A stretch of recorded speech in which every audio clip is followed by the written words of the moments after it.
இன்று நாம் கொண்டாடவிருப்பது அஞ்சனையின் மைந்தனும் வாயுவின் புத்திரனுமான பக்தியின் இலக்கணமாகத் திகழும் அனுமனின் பிறந்த நாளான அனுமன் ஜெயந்தி. அனுமன் என்பவர் வெறும் வானரத் தலைவர் மட்டுமல்ல, அவர் சிரஞ்சீவி பட்டம் பெற்றவர், அதாவது 7 சாகாவரம் பெற்றவர்களில் ஒருவர். அனுமன் ஜெயந்தி அன்று அவரை வழிபடுவது நமக்கு நீடித்த ஆயுளையும் அறிவின் தெளிவையும் பக்தியின் உறுதியையும் தரும் என்பது நம்பிக்கை. ராமாயணத்தில் அனுமனின் பங்கு. ராமாயணத்தில் ஸ்ரீராமரின் மிகச் சிறந்த சேவகனாகவும் தூதுவனாகவும் வலிமையின் வடிவமாகவும் அனுமன் திகழ்கிறார். வீரம், விவேகம், வினயம் ஆகிய 3இன் கலவையாக விளங்கும் அனுமன் தனது சக்தியை பற்றி தானே அறியாதவர்.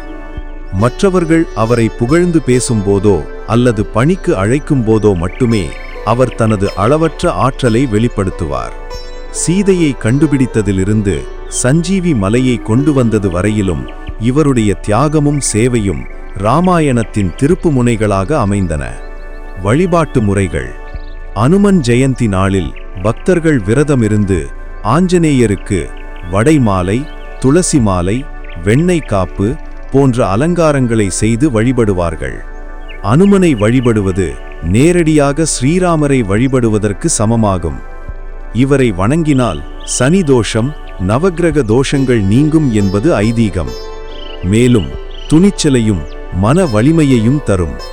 அனுமன் ஜெயந்தி அன்று நாம் சங்கீர்த்தனம் செய்து ராமநாமம் உச்சரித்து பக்தியின் லட்சியமான ஆஞ்சநேயரை வழிபட்டால் அனைத்து தடைகளும் நீங்கி ஞானமும் ஆற்றலும் பெருகும். இது போன்ற சுவாரஸ்யமான தகவலை தெரிந்து கொள்ள நமது ஷஷ்டி ஸ்டோரீஸ் யூடியூப் சேனலை சப்ஸ்கிரைப் செய்து அனைவருக்கும் ஷேர் பண்ணுங்க. மறக்காம லைக் பண்ணிருங்க.